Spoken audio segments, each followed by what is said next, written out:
ese koko Pasiteri Mutesi birakwiye ko yagumanira izina ryo kwitwa pasiteri, cyane ko iri zina rimaje kugira icyasha, rimaje kwakira umwanda mwinshi. Yego, reka twumve n'aya majwi. ukuntu kiriya kintu nanjye cyambabaje cyarandiye, kandi shaka nkubwiye ukuntu iriya baze iriya baze amaze iminsi ku isoko, ajya no kurangura, twarabuze umuntu uyitwara, n'ikimenyimenyi nakwereka umugore wo muri Amerika maze nk'amezi 2 nyimwoherereje arayanga, ariko inkonkobotsi yaje nk'iyagatera. Umva, iyigura 500,000. Bivuze ngo Pastor Mutesi yaragurishije uyu mubyeyi imyenda yitwa imbogo. Imyenda yitwa imbogo ni imyenda yabuze abakiriya, iba yaraheze mu iduka. Aya magambo y'ubwenge Pastor Mutesi yavuze avugiye hano kuri social media ni amagambo yatumaga yigarurira imitima y'abagabo, kandi abagabo bafite amafaranga. Ubundi iyo ugiye kureba ubwenge bw'umugabo, umugabo akenshi aba ashaka kwigarurira umugore ufite ubwenge. Ni ukuvuga ngo muri publicité Pastor Mutesi yikoreraga, cyangwa se publicité Pastor Mutesi yikoreraga yigwizaho urukundo rw'abagabo, yageragezaga no kuvuga amagambo areshya abagabo y'ubwenge abandi bantu batigeze bakoresha, kugira ngo haze abagabo b'ababiliyoneri babona uko bisambanira. Ngira ngo mwagiye munabona ko Pastor Mutesi ni umwe mu bantu batajya biburira. Nonaha yapfusha umugabo mu gitondo akaba afite undi, nonaha mwakora divorce ku mugoroba akaba afite undi, kandi nanone ni wa muntu utajya urumba ku isoko ry'umubiri, kuko amafaranga wariye n'aya kera, sinzi nimba ay'imbere yo wabasha kuyarya. Bitabaye ibyo uzisanga n'imageragere wakoze ibidakorwa. Birashoboka ko ubwenge ufite cyangwa se impano na kata wakoreshaga urya abantu amafaranga bamaje kubimenya, kuko mu busambanyi barabimenye, ushimye Imana ikubakiye urugo. Mu bujura abantu barabimenye, shima Imana ko udafunzwe. Basi ihangane wongere ugaruke mu isura nshya, ujye imbere y'abashumba bakwimitse, ubasaba imbabazi, wongere uhinduke icyaremwe gishya, uzagaruke muri sosiyete nyarwanda. Wenda birashoboka yuko wazongera kugira ubuhamya bwiza hagati mu bantu bagukurikiraga.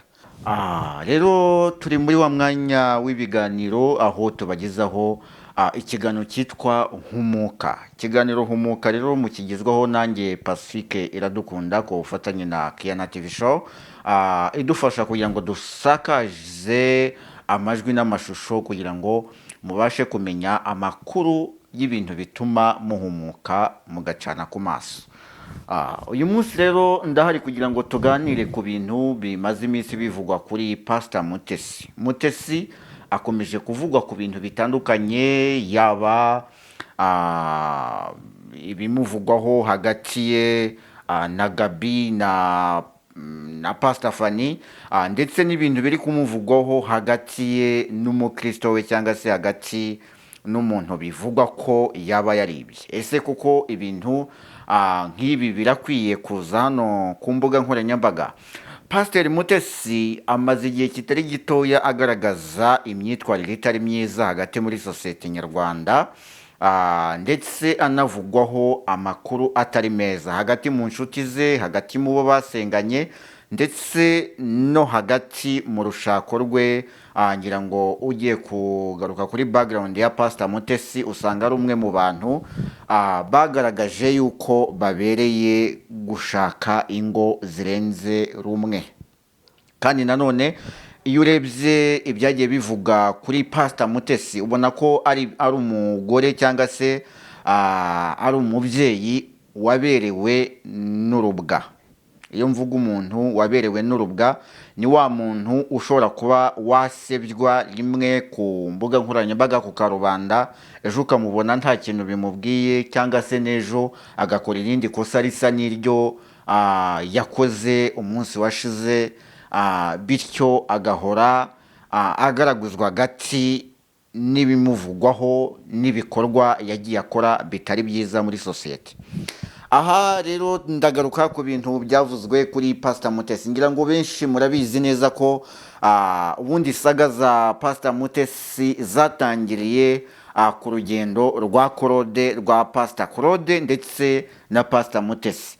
Pastor Mutesi yagiye agaragara muri content nyinshi ari kwiregura ku makimbirane yagiye agirana na Pastor Claude ndetse na Pastor Mutesi, ariko icyo bapfaga ni nacyo na n'uyu munsi gikomeza kiba uruhererekane, ni nacyo cyagiye kibyara andi makuru mwagiye mumenya kuri Pastor Mutesi, kuko ibintu bapfaga ni imyanya y'ibanga cyangwa se ni ibintu bishingiye ku mibonano. Ngira ngo Pastor Mutesi murabizi ubwo yavugaga kuri Pastor Claude bivugwa ko icyo gihe yari umuntu utarisobanukirwa w'umuturage ndetse utaramenya neza uburyo ashobora kuba yabyaza umusaruro igitsina cye kikaba cyamutunga mu buryo bwagutse cyangwa se mu buryo burambye, aho Pastor Claude yaramuhaye impano kuko yaramaje kwisobanukirwa iyo mpano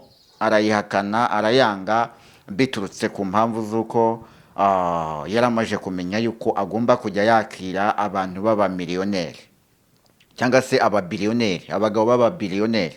Ni ukuvuga ngo ingeso zishingiye mu busambanyi yarazaguye agiye kujya yakira ababiliyoneri, akaba aribo bantu ahindura abasambane be. Ni ukuvuga ngo ibi ni ibikekwa, ni ibivugwa, ni ibikomeza ni amakuru ava mu bamotari, ariko nanone tugiye dukora analize y'ibintu byagiye bimuvugwaho usanga koko bya bintu y'amakuru ava mu bamotari ashobora kuba yavamo n'ukuri, nubwo tutari Imana ngo tubashe kumenya ukuri nyirizina, ariko birumvikana ibivugwa. Rero tutatinze cyane, reka tubanze twongere tugaruke ku kibazo kiri kuri Pastor Mutesi ndetse n'aba bantu bari kugaruka background ye, bari kugaruka basubira mu buhemu yaba yarabagire cyangwa se yaba yarakoze hagati yabo nawe. Pastor Mutesi ndetse na Gaby na Pastor Fanny baherutse gukozanyaho ndetse bagirana fight zitoroshye, aho bagiye babwirana amagambo akomeye ashaririye, hahandi ureba ukavuga ngo ese bijya bishoboka ko n'abantu basizwe amavuta y'Imana bajya bagera igihe bakavuga amagambo yanduye nk'aya ngaya? Ngira ngo amwe mu magambo yanduye Pastor Mutesi yivugiye ndetse akanagaragara ibimenyetso by'uko ari we wayavuze, cyane ko yayavugiye ku karubanda. Yavugaga yuko mu muryango wa Pastor Fanny ndetse na Gaby ari abantu b'abanyamwanda, ko yagiye barasaho rokete nyinshi zitandukanye.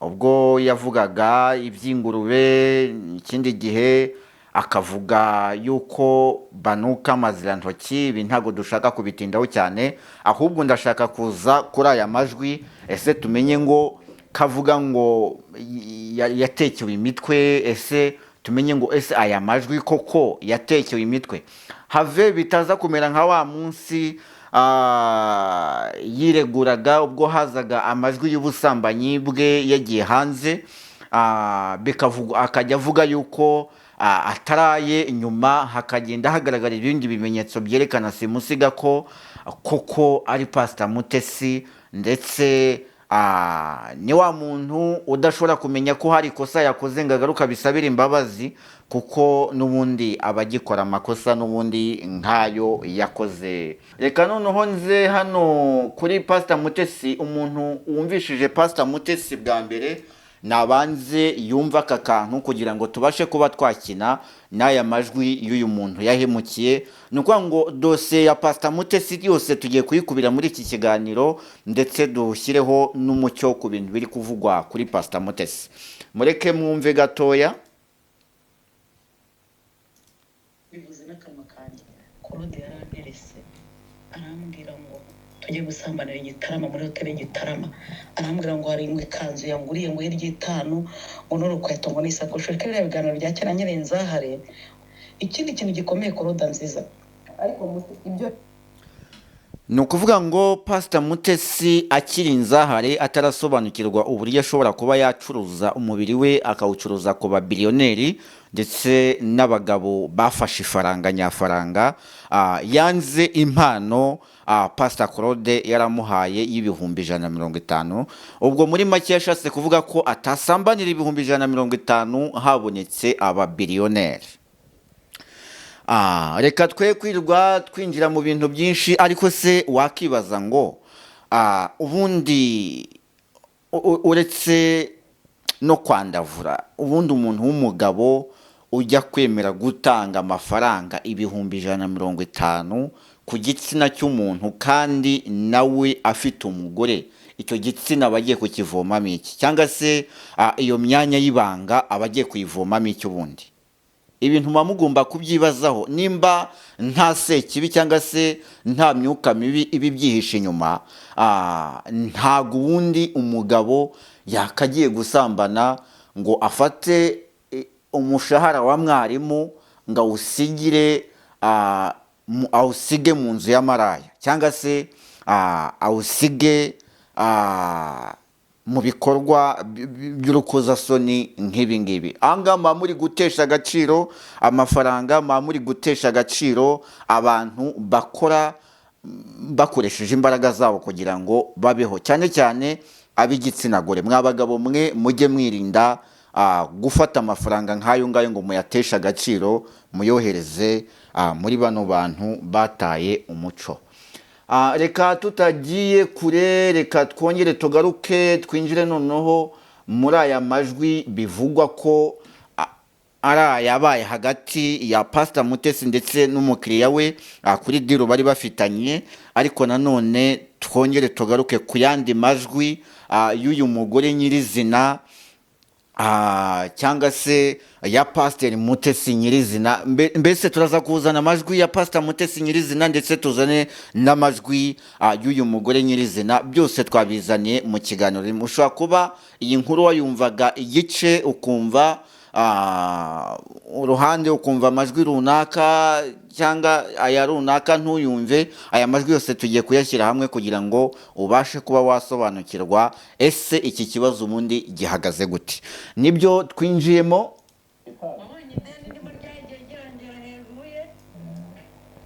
Yararokoye ibibazo by'irari rye, yewe akaba nyiciye ubuzima. Ntakeneye kumva isura yawe n'ijwi rye mu buzima, kuko niwe mugome wa mbere azi ku isi. Urebe ideni mfite hejuru y'amafaranga yanjye amaranye umwaka w'umukeye, ari hejuru y'ubugambo bwabo bw'ubukozi bw'ibibi. Imana izamporera amafaranga yanjye yari kuba yungutse. Uku kwezi wajyanye 2, ukwera mu kwezi kwa mbere wajyanye 2 yazanaga abantu bari guserebura hejuru y'uwo muntu w'umwanzi w'umugome witaranye amafaranga akajya anezeza ibijyanye n'irari rye. Ese birashoboka ko aya mafaranga amwe namwe Pastor Mutesi yagiye yaka uyu mugore uri hanze, birashoboka ko yabaga arayagiye kuguramwa abagabo? Ko numva ngo yabaga agiye kuyinezezamo. Ibi ni ibikekwa cyangwa se ni ibivugwa ku bamotari, ariko ni amakuru ava mu bamotari. Ariko reka twe kubitindaho cyane kuko ntabwo tuzi icyo aya mafaranga yakoresheje koko, nimba yagiye kuyinezezamo mu tubyiniro cyangwa se mu birori bitandukanye. Icyo dushaka kwinjiramo ni ibivugwa cyangwa se dosiye iri hano nonaha, niyo dushaka gusesengura tumenye ngo ese koko Pastor Mutesi birakwiye ko yagumanira izina ryo kwitwa pasiteri, cyane ko iri zina rimaje kugira icyasha, rimaje kwakira umwanda mwinshi. Yego, reka twumve n'aya majwi. Uyishyure nyikuremo kugira ngo batayitwara, dusigare twiga uburyo igomba kuza. Mbere ikintu rero buriya hari igihe Imana izagera gutya ikaba inkubise mu ntoki nka miliyoni 50, nkahita mfungura shopu yanjye, urumva nigengaho. Uzi ukuntu kiriya kintu nanjye cyambabaje cyarandiye, kandi sha nkubwiye ukuntu iriya baze buriya, iriya baze amaze iminsi ku isoko, ajya no kurangura, twarabuze umuntu uyitwara, n'ikimenyimenyi nakwereka umugore wo muri Amerika maze nk'amezi 2 nyimwoherereje arayanga, ariko inkonkobotsi yaje nk'iyagatera. Umva, iyigura ibihumbi 500, urumva nyine yiburizwamo iri imbere y'inyajwi. Mpita nceceka, iyo uzi ko hari ahantu ukura 2,000-3,000 uhita uceceka. Ubwo rero ndaceceka, buriya nkunda guceceka, ubundi nkajya imbere y'Imana ngasenga, akaba ari inshakira igisubizo. bivuze ngo Pastor Mutesi yaragurishije uyu mubyeyi imyenda yitwa imbogo. Imyenda yitwa imbogo ni imyenda yabuze abakiriya, iba yaraheze mu iduka. Urumva nta namufahaye icyubahiro, amwisa inkonkobotsi, injiji itagira ubwenge, ibiraje ibimuhaye ibihumbi 100 ngahe yivugiye. Sinzi, abantu mujye mugerageza no kubaha umuntu. Nimba umuntu yaraje ntihagire ikintu wenda diro mwari mufitanye ntikunda, ariko we kurenzaho akantu ko kumwita inkonkobotsi, kuko iyo aza kugura ukamuha serivisi ikagenda neza, mwari gukomeza kuba inshuti, ariko aka kantu ko kurenzaho inkonkobotsi ni bya bindi Pastor Mutesi umuntu bagiranye ikibazo ubona ko yabasha kuba yavuga ijambo rimwe, iryo jambo rikamukomeretsa umutima, ko amagambo Pastor Mutesi avuga uramutse uyasesenguye uyabona nk'amahwa y'ubumara.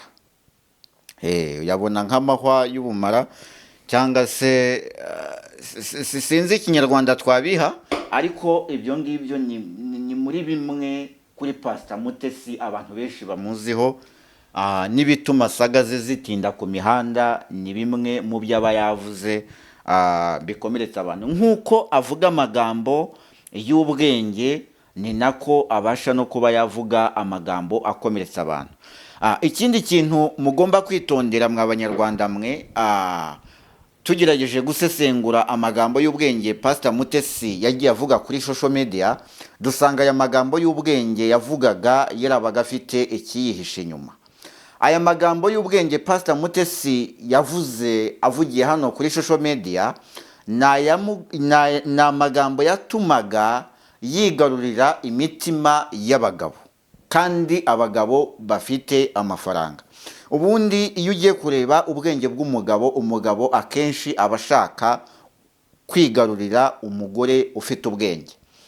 Ni ukuvuga ngo muri publicité Pastor Mutesi yikoreraga, cyangwa se publicité Pastor Mutesi yikoreraga yigwizaho urukundo rw'abagabo, yageragezaga no kuvuga amagambo areshya abagabo y'ubwenge abandi bantu batigeze bakoresha, kugira ngo haze abagabo b'ababiliyoneri babona uko bisambanira. Ngira ngo mwagiye munabona ko Pastor Mutesi n'umwe mu bantu batajya biburira.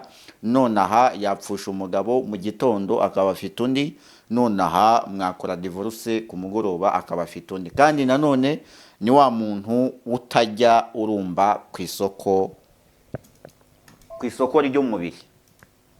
Benshi se nayisubije ku isoko, nafashe amavideo nifotoje, mvuga ntibyibuze sinabura n'abantu nkwereke na Liliane Kabaganza yari amaze kumbwira, kandi bose bari guhiga iki ririya hano ryaruhije borudo. Uretse mbikwereke, waramutse neza,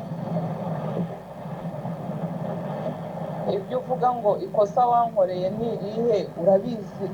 Urabimbariza iki ko ubizi neza ko nta kosa ugira? Uko ubizi mu bintu byawe byose hari ikosa ujya ugira? Kuva twatangirana ibyo byose umbwira uko kuri kose ugushyira ahagaragara, izo message zose uzishyira ahagaragara, ama audio uyashyira ahagaragara, nkwandikira nkwishyuza, nkwandikira nkubwira ngo umpere umwana amafaranga, nkwandikira nkubwira ngo nyitaba tuvugane, nkwandikira nkubwira nti ndakwinginze mvugisha, nkwandikira nkubwira nti ubu koko unyituye kutanyitaba hejuru y'amafaranga yanjye. Kwisobanura urabizi, uzi kwigira umwe.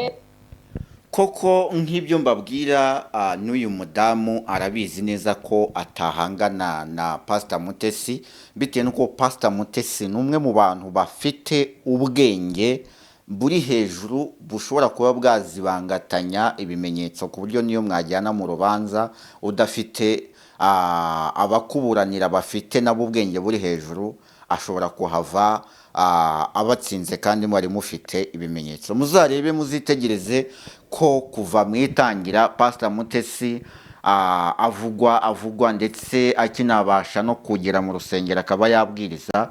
Muzarebe ko amagambo afite ibi bimenyetso yazaga ku mihanda, muzarebe ko hari icyo byamukoragaho. Hoya yabaga afite andi magambo amira yayandi. Yego, ni ukuvuga ngo rero reka tugerageze tunashyire ukuri kuri ibi bintu Pastor Mutesi uyu muntu yaramurenganyije. Ikindi kandi Pastor Mutesi ahantu hose yagiye agaba igitero cy'umubano, ugenda usanga yagiye ahungabanya ibyo ahasanze. Umuntu yagabye igitero ku muryango we cyangwa se umugabo yagabyeho igitero, yisangaga babonanye cyangwa se baryamanye, ko ibi ni ibivugwa binahari, binafitiwe n'ibimenyetso hano kuri social media. Ntabwo ngiye kuzana amajwi y'ubusambanyi bwe, ko naba ameze nk'umuntu ugiye gukuza icyaha cye cyangwa se kwamamaza umwuga we w'ubunararibonye yari afite, uretse ko uyu munsi wenda tutabihamya kuko afite umugabo. Ariko muri no minsi amafaranga, kuko uwakoze ku ifaranga atajya aruhuka nta rindi afite, ubu ari gukoresha tekinike zo kwiba. Ari gukoresha tekinike zo kwiba akoresheje ubujura bushukanyi, hahandi afata imari z'imbogo akazikugurisha kwereka yuko ari imari ishyushye, kandi nawe abizi neza ko zaheze mu iduka. Ubonye ko Liliane Kabaganza urya muhanzi ndetse wanaririmbye muri Rehoboth Ministries yagerageje gufata aya makanzu y'imbogo ngo ayamusunikire, aza gusanga Liliane Kabaganza azi ubwenge, azi kwitegereza, akamenya ibintu bya original n'ibintu bya pirate byaheze mu maduka. Rero Pastor Mutesi birashoboka yuko uyu mugore yaraboneranye, yaramuhaye ari amafaranga, yumva yuko yanamuhereza andi akurikije izina rye yaba afite. Ibi ni ibintu bikekwa cyangwa se bivugirwa hagati mu bamotari. Nuko Pastor Mutesi agerageza kuri mangatanya, uyu nguyu ashaka wenda kuba yafata n'imboga zose yaba afite mu iduka ngo azimuhereza zishyure, ariko aza gusanga uyu mubyeyi wa bene hashobora kuba hari ibyo yari akeneye, cyangwa se hari n'ibindi bibazo yifitiye gukemura, adafite gahunda yo gukomeza kwigwizaho imyambaro, nyamara hari n'ibindi bibazo yifitiye by'amadeni. Gusa reka wenda tugaruke, Pastor Mutesi yaje gusanga nta hantu yabicikira, amutanga kuza hano kuri social media ndetse anagerageza kumuharabika amwita inyangarwanda. Iyo urebye mu magambo uyu mubyeyi yavuze amagambo akurikije ubuhemu Pastor Mutesi yamugire cyangwa se yamukoreye. Noneho Pastor Mutesi agerageza gufata rimwe mu magambo yaba yaravuze abitewe n'agahinda, aravuga ngo uyu muntu ni inyangarwanda, amugerekaho urusyo rwo kwanga cyangwa se rwo gutuka igihugu cyamubyaye. Turebye aha hantu mu bintu uyu mubyeyi yavuze, nta hantu yavuzemo ubutegetsi, nta hantu yavuzemo leta, ariko bitewe na bwa bwenge nababwiye n'ubucakura Pastor Mutesi afite, agerageza noneho kuba yafata ihohotera yaba yaramugiriye, agerageza kuba yarifata akaryegeka, akarihindura, akaribatiza kwanga u Rwanda cyangwa se kuba inyangarwanda. Reka nkubwire Pastor Mutesi, wenda message naguha nyuma y'ibi byose tubonye cyangwa se nyuma y'ibintu biri kukuvugwaho, ubaye uri umuntu ufite indangagaciro, ubaye uri umuntu koko wifuriza umuryango wawe icyiza, cyangwa se wifuriza sosiyete nyarwanda icyiza, cyangwa se wifuriza umuryango wa gikristo icyiza, iri zina ryo kwitwa pasiteri wakaje ugatumira abashumba bakarigukuraho, cyane ko aribo bakwimitse. Wakabwiye umushumba wakwimitse, ukaza ukamupfukama imbere ukamubwira ngo mbaye ndambitse hasi inkoni y'ubushumba, kuko umwanya wo kuragira intama naraziriye. Kuko ibintu wakoze ntabwo ari ibintu byiza twashima, cyangwa se ntabwo ari ibintu byiza abanyarwanda bashima, kuko ugenda ubona ko abantu bose b'ingeri zose bagiye babinenga, yaba bato yaba bakuze, buri muntu yagiye abinenga mu ruhande rwe. Pastor Mutesi, gerageza we gukomeza kuko izina ryawe rimaje kwandura, kandi n'ibikorwa byawe wenda ikinyarwanda nagerageza kubiha Pastor, ibikorwa byawe bimaje kunukira sosiyete nyarwanda, bimaje kurenga. Gerageza uzagaruke basi, ugaruke mu isura nshya, cyane ko naho igiti cyatemwa cyakongera kigashibuka.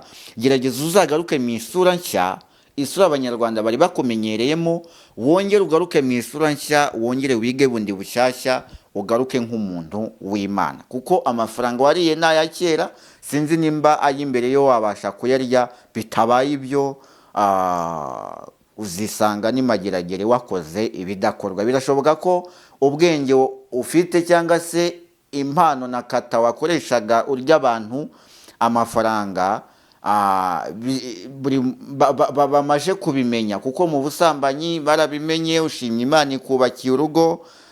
Mu bujura abantu barabimenye, shima Imana ko udafunzwe. Basi ihangane, wongere ugaruke mu isura nshya, ujye imbere y'abashumba bakwimitse, ubasabe imbabazi, wongere uhinduke icyaremwe gishya, uzagaruke muri sosiyete nyarwanda. Wenda birashoboka yuko wazongera kugira ubuhamya bwiza hagati mu bantu bagukurikiraga. Wagiraga amagambo meza, ahubwo ikibazo nuko amagambo meza wagiraga yabaga ari indobani yo kuroba abagabo ubashora mu busambanyi, ndetse no gushuka abandi bagore nkawe, kubashuka, gukoresha ubushukanyi bubereka ahantu hari inote, cyane ko wowe wari waramaje kwigirira mu kirombe cy'ubwenge buke bw'abagabo, aho wabashaga kwikorezamo indobani y'umubiri wawe, ukabasha gukurayo amafaranga wabaga ubakeneyeho. Yego, ngira ngo ni ikiganiro Humuka. Pastor Mutesi ushaka wahumuka, ndetse n'abanyarwanda muhumuke, namwe mutazashukwa na Pastor Mutesi, cyangwa se n'undi muntu ushobora kuba waza akitwara nk'uko Pastor Mutesi yitwaye, akabarya amafaranga. Nge mwari kumwe ni Pacifique Iradukunda, cyari ikiganiro Humuka, aho twabagezagaho ibidakwiye, ariko nanone tubanyuzaho amazi ku maso, abahumura, bakuramo ubutuna, kugira ngo mukanguke. Ibintu bibatuma babiba bakabatekera imitwe bikurweho, musigare muhagaze neza, kandi twubake u Rwanda rumeze neza, rutarimo injiji, rutarimo abantu bibwa bya hato na hato, rutarimo abantu b'abatekamutwe nk'abantu birirwa hano kuri social media nk'aba. Mwakoze cyane gukora iki kiganiro, njye mwari kumwe ni Pacifique Iradukunda, ikiganiro nakagaruka. Ciao ciao.